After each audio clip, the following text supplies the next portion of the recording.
दोस्तों 6 जुलाई 2023 को राजस्थान स्कूल शिक्षा परिषद ने एक पत्र जारी किया है।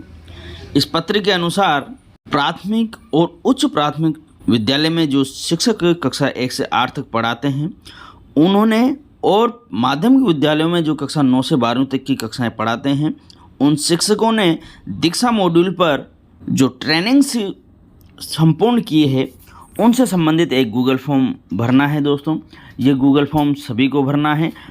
इस गूगल फॉर्म को भरने में कई समस्याएं आपके सम्मुख आएंगी दोस्तों, तो उन समस्याओं के बारे में यहाँ पर हम चर्चा करेंगे कि उन समस्याओं को कैसे हम निस्तारित करें, साथ ही इस गूगल फॉर्म को हम किस प्रकार से भरें यह भी मैं आपको इस संपूर्ण वीडियो में बताने वाला हूँ। तो दोस्तों वीडियो को प्रारंभ से लेकर के अंत तक अवश्य देखिएगा ताकि आपको इस गूगल फॉर्म को भरने में किसी भी प्रकार की कोई भी समस्या का सामना नहीं करना पड़े। तो दोस्तों इस जानकारी को प्रारंभ करें इसके पहले मैं अनिल कुमार एक बार फिर से स्वागत करता हूं आपके अपने YouTube चैनल शिक्षक ज्ञान बाय अनिल पर। आपसे आग्रह है दोस्तों, यदि आपने अभी तक हमारे इस चैनल को सब्सक्राइब नहीं किया है तो प्लीज़ इसे सब्सक्राइब अवश्य करें और सब्सक्राइब करने के बाद में बेल आइकन के बटन को प्रेस करना बिल्कुल न भूलें ताकि जब भी कभी इस प्रकार की कोई भी सूचना, जानकारी या जीवन का अनुभव साझा करूं तो उसकी सूचना सबसे पहले आपको प्राप्त हो। दोस्तों ये गूगल फॉर्म जब आप भरना प्रारंभ करेंगे तो इसके पहले एक कागज़ में आपने जो ट्रेनिंग्स की है उसको लिख लें। साथ ही दोस्तों इन ट्रेनिंग्स को आपने किस किस दिनांक को कंप्लीट किया है वो दिनांक भी आप यहाँ पर लिख करके रख लें एक कागज़ में, ताकि आपको ये गूगल फॉर्म भरने में दिक्कत ना हो। अब दोस्तों मैं ये भी जानता हूँ कि आपको यहाँ पर ये समस्या आने वाली है कि आपने कौन कौन से ट्रेनिंग्स ऑनलाइन की है दीक्षा ऐप पर, इसकी आपको जानकारी नहीं है और इन मॉड्यूल्स को आप कहाँ पर देखें कि आपने किस तारीख को इन ट्रेनिंग्स को कंप्लीट किया है। इसकी जानकारी के लिए दो तरीके हैं दोस्तों, एक तो आपको दीक्षा ऐप पर जाकर के आप इसे देख सकते हैं और एक इसे आप देख सकते हैं दोस्तों अपने जो स्टाफ विंडो है उस पर आपको यूज़र आईडी और अपने स्वयं के यूज़र आईडी और पासवर्ड के माध्यम से लॉगिन करना है, वहाँ पर देखना है। जैसे ही आप स्टाफ विंडो पर लॉगिन कर जाएंगे तो कुछ इस प्रकार से आपको अपने मोबाइल पर इंटरफेस दिखाई देगा। यहाँ पर जो दोस्तों जो ये लेफ़्ट साइड में 3 लाइंस दिखाई दे रही हैं इस पर आप टच करेंगे तो सभी विकल्प यहाँ पर आपको दिखाई देने लगते हैं। ये जो रिपोर्ट्स दिखाई दे रहा है दोस्तों इस पर आपको सिंपली टच करना है। रिपोर्ट्स पर टच करते हैं निष्ठा ट्रेनिंग रिपोर्ट्स दिखाई देगी। इस पर जैसे ही आप टच करते हैं तो देखें दोस्तों आपने जितनी भी ट्रेनिंग्स अभी तक ली है वो सभी ट्रेनिंग्स आपको यहाँ पर देखने को मिलेगी। साथ ही यहाँ पर ऊपर देखें असेसमेंट मार्क्स भी दिखाई देंगे, कितने मार्क्स आपको प्राप्त हुए हैं जो आपने मूल्यांकन दिया है उसमें। सर्टिफिकेट किस तारीख को इश्यू हुआ है उसकी डेट दी गई है। इसके साथ ही दोस्तों यहाँ पर देखें कंप्लीट जो आपने किया है मॉड्यूल उसकी डेट भी आपको यहाँ पर देखने को मिलेगी। ये सभी जानकारियाँ आपको यहाँ से आसानी से देखने को मिल सकती हैं। इसके अतिरिक्त दोस्तों हो सकता है यहाँ पर कुछ कोर्स आपको देखने को नहीं मिले जो आपने कंप्लीट कर लिए हैं, तो उसके लिए आपको जाना है दीक्षा ऐप पर। जैसे ही आप दीक्षा ऐप पर लॉगिन करेंगे दोस्तों तो आपको कुछ इस प्रकार से इंटरफेस दिखाई देगा। हालांकि दोस्तों दीक्षा ऐप पर लॉगिन यदि आपने नहीं किया हुआ है तो उसमें कुछ समस्या आएगी, उसको मैं थोड़ा सा आगे बताऊंगा किस प्रकार से समस्या का निस्तारण करें। जैसे ही आप दीक्षा ऐप पर लॉगिन करते हैं तो यहाँ पर कॉन्टैक्ट जैसा निशान दिया गया है, इस पर आपको सिंपली टच करना है। टच करते ही देखें दोस्तों आपकी जानकारी यहाँ पर आती हैं, इनको छोड़ें। यहाँ पर नीचे माई लर्निंग्स आया हुआ है दोस्तों, आप जो ये रिलोड वाला ऑप्शन है इसको क्लिक करके पहले इसे रिलोड कर लें ताकि जितने भी आपके मॉड्यूल्स हैं जो आपने पूरे किए हैं या जो आधे अधूरे आपने किए हैं वो सभी मॉड्यूल्स आपको यहाँ पर दिखाई देने लगेंगे। इसके बाद में दोस्तों यहाँ देखें 54 मोर लिखा हुआ है, इसको आपको क्लिक कर लेना है। इस पे के बाद देखें यहाँ पर जितने भी आपने मॉड्यूल्स कंप्लीट किए हैं उनकी कंप्लीटेड लिखा हुआ है, ये देख रहे हैं दोस्तों। यहाँ से आप सर्टिफिकेट डाउनलोड कर सकते हैं। डिजिटल सेक्शन का जो मेरा यहाँ पर मैंने मॉड्यूल पूरा किया था, ट्रेनिंग की थी, इसका सर्टिफिकेट यहाँ पर नहीं आ रहा है, परंतु मैंने ये कंप्लीट कर लिया है और वहाँ पर कंप्लीट करने की डेट ही मांगी जा रही है। तो यहाँ पर देखें 17/12/2022 को इसको कंप्लीट किया था, इसकी डेट आ रही हुई है। इसी प्रकार से सभी मॉड्यूल्स के आपके यहाँ पर देखने को मिल जाएंगे दोस्तों। इसमें से दोस्तों आपको अपने जो भी मॉड्यूल्स आपने कंप्लीट किए हैं वो आप एक कागज़ में लिख करके रख लें। सारे के सारे लिखने की ज़रूरत नहीं है दोस्तों, जो उस गूगल फॉर्म में आए हुए हैं उन मॉड्यूल्स को ही आप लिख सकते हैं जो आपने कंप्लीट किए हैं। ज़रूरी नहीं है कि उस गूगल फॉर्म में जो ट्रेनिंग्स दी गई हैं वो सब आपने पूरी की हो, परंतु आप उन सबको कागज़ में लिख लें और यहाँ पर देख करके उनकी डेट लिख लें। ये देखें दोस्तों, मैंने जो ट्रेनिंग्स की है यहाँ पर 5 ट्रेनिंग्स है। हालांकि उस गूगल फॉर्म में ज़्यादा ट्रेनिंग्स है, परंतु जो उसमें ट्रेनिंग्स दी गई है उसमें से मैंने केवल 5 ट्रेनिंग्स यहाँ पर की है और उनकी जो डेट है कंप्लीट करने की मैंने यहाँ पर ले ली है। अब दोस्तों बात करते हैं, यदि आप दीक्षा ऐप पर लॉगिन करने जाते हैं और उसमें लॉगिन करने में आपको दिक्कत आती है तो फिर आपको क्या करना है। जैसा कि आप सभी जानते हैं दोस्तों, यदि आपने दीक्षा ऐप पर लॉगिन नहीं किया हुआ है तो यहाँ पर हाई गेस्ट लिखा हुआ आता है। लॉगिन करने के लिए जो कॉन्टैक्ट जैसा निशान दिखाई दे रहा है इस पर आप क्लिक करेंगे तो यहाँ पर देखें दोस्तों लॉगिन लिखा हुआ आ जाएगा।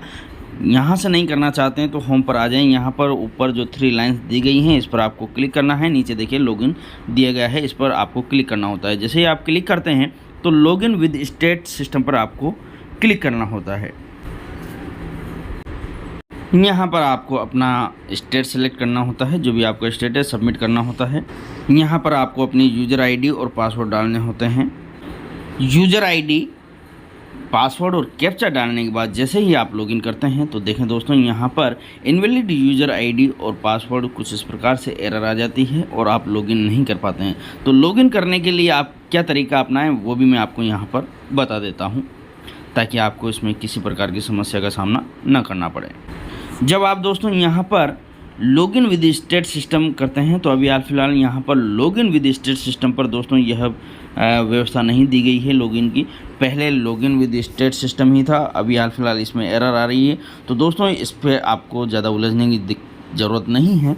आपको यहाँ ऊपर आ जाए दोस्तों, इसके पहले आपने मोबाइल नंबर या ईमेल आईडी के माध्यम से भी इसमें लॉगिन किया होगा। ज़रूर नहीं किया होगा तो भी दोस्तों जब आप लॉगिन विद स्टेट सिस्टम से आपने लॉगिन किया था तो उसमें आपके मोबाइल नंबर और आपकी जो यूज़र आईडी थी वो आपने ज़रूर दी होगी। तो यहाँ पर दोस्तों आप अपने पासवर्ड रीजनरेट कर सकते हैं, दोबारा से जनरेट कर सकते हैं मोबाइल नंबर और ईमेल को यूज़र आईडी बनाते हुए। उसके लिए आपको जो फॉरगॉट पासवर्ड दिया गया है इस पर आपको टच करना है।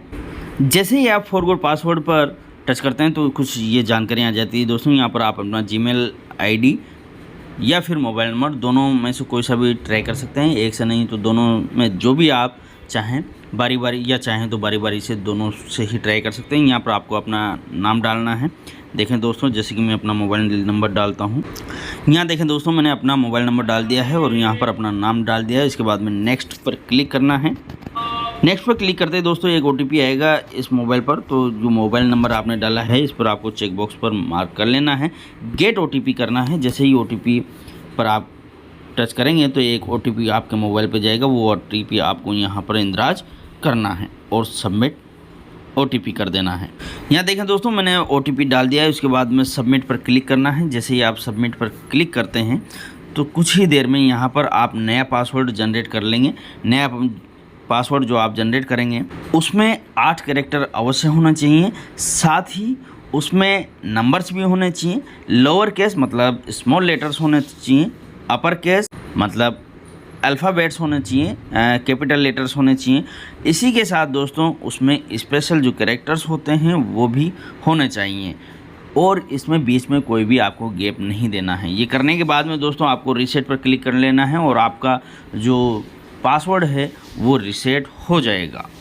उसके बाद में आपको वापस उसी पेज पर आना है जहां पर हम लोग दीक्षा पर लॉगिन करते हैं। यहाँ पर आपको अपना मोबाइल नंबर या जीमेल आईडी जिसके माध्यम से भी आपने फॉरगॉट पासवर्ड किया है वो लिख लें। लिखने के बाद में अपना पासवर्ड लिखें और उस जो लॉगिन दिखाई दे रहा है इस पर आपको क्लिक करना है।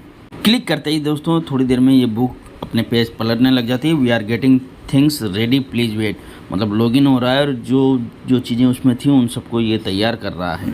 थोड़ा सा ये समय लेता है दोस्तों। ये देखें दोस्तों यहाँ पर मैं लॉगिन हो गया हूँ। लॉगिन करने के बाद में ये कॉन्टैक्ट पर जैसे ही जाएंगे तो यहाँ देखें दोस्तों जो भी मैंने मॉड्यूल कंप्लीट किए हुए हैं उन सब की जानकारी यहाँ पर आ जाएगी। इसको आपको लिख करके रख लेना है यहाँ से। तो दोस्तों यहाँ पर मैंने 2 मोटी मोटी समस्याएं आपको सॉल्व करके बता दी। यदि आप दीक्षा ऐप पर लॉगिन नहीं कर पा रहे हैं तो कैसे आपको लॉगिन करना है वो तरीका बता दिया है। स्टाफ विंडो पर आप किस प्रकार से अपने ट्रेनिंग्स को देखेंगे वो भी मैंने आपको बता दिया है। आप सीधे चलते हैं गूगल फॉर्म की ओर।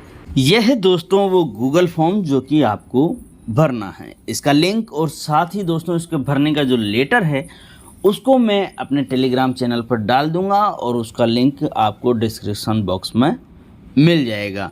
तो दोस्तों इसको भरने के लिए अब देखें क्या क्या भरना है। यहाँ पर दोस्तों आ जाए, यहाँ नीचे नेम ऑफ डिस्ट्रिक्ट भरना है। जैसे ही आप इसे टच करेंगे तो सभी डिस्ट्रिक्ट आ जाएंगी। यहाँ पर आपको अपने डिस्ट्रिक्ट भर लेनी है, अपना नाम देना है। आपके विद्यालय में जो आपकी स्टाफ विंडो में जिस यूज़र आईडी से आप लॉगिन करते हैं, जो कि आपकी स्वयं की शाला दर्पण आईडी है, 7 डिजिट की होती है, वो आपको यहाँ पर दर्ज करनी है। इसके बाद में दोस्तों नीचे आपको अपनी आरजे की वाली आईडी लिखनी है। उसके बाद में जेंडर में आप मेल फीमेल अदर्स जो भी आपके केस में है वो आपको लेना है। नेम ऑफ स्कूल आपको अपना लिखना है। स्कूल का जो यूडाइस कोड है वो आपको लिखना है। दोस्तों ध्यान रहे यूडाइस कोड में आगे 0 दिया हुआ होता है, उसको आपको नहीं लिखना है। यदि आप 0 यहाँ पर आगे लिख देंगे तो ये आपके कोड को गलत बता सकता है, इसलिए आप केवल 0 हटा करके लिखें।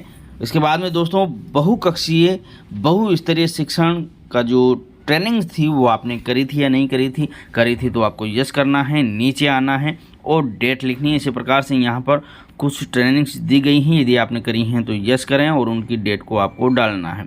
देखें दोस्तों डेट कैसे डालते हैं मैं यहाँ पर बता देता हूँ। जैसे डिजिटल लर्निंग फॉर टीचर्स की जो ट्रेनिंग थी वो मैंने करी थी और यह करी थी मैंने 17 दिसंबर 2022 को। तो दोस्तों इसको मैंने कैसे कर रहा था, हम यहाँ पर देखें जो डेट दी गई है इस पर जैसे ही आप टच करेंगे तो यहाँ पर कैलेंडर आ जाएगा। ऊपर 2023 दिया गया है, चूँकि मैंने 2022 में किए तो 2023 में यहाँ पर क्लिक करेंगे, 17.5 आ जाएंगे, 2022 ले लेते हैं। यहाँ पर ये जुलाई 2022 दिया गया है, मैंने दिसंबर में की थी तो ये जो एरो दिए गए हैं इस पर आप ऐसे क्लिक करेंगे तो अगला महीना और या फिर पिछला महीना आ जाएगा। मुझे दिसंबर लेना है, ये मैंने ले लिया है यहाँ पर दिसंबर की तारीख थी 17 तो मैंने यहाँ पर 17 तारीख ले ली है। इसको कर लेते हैं सेट। ये देखें दोस्तों यहाँ पर 17 दिसंबर 2022 की डेट आ गई है। फॉर्मेट से घबराएं नहीं, यहाँ पर बीच में डेट है और महीना आगे दिया गया है।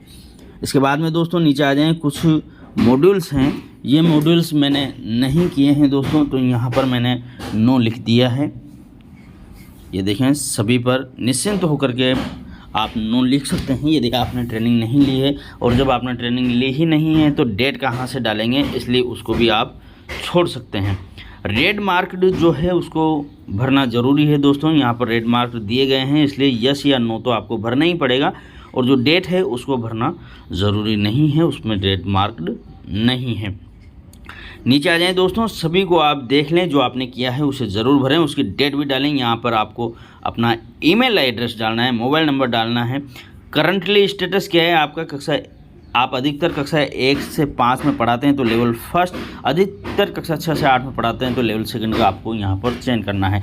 चूँकि दोस्तों मैं स्वयं भी लेवल सेकंड का हूँ, परंतु लेवल फर्स्ट के विरुद्ध मुझे लगाया गया है तो कहीं पिछले 2-5 सालों से मैं लेवल फर्स्ट की क्लास ही पढ़ा रहा हूँ, कक्षा 1 से 5 तक के, तो मैं यहाँ पर लेवल फर्स्ट ही लूँगा, लेवल सेकंड नहीं लूँगा। नीचे देखें दोस्तों, करंट स्टेटस में आप यदि रिटायर्ड हो गए हैं तो रिटायर्ड लेना है, यदि आप सर्विस में हैं तो इन सर्विस करना है। करने के बाद में आपको सबमिट पर क्लिक कर देना है।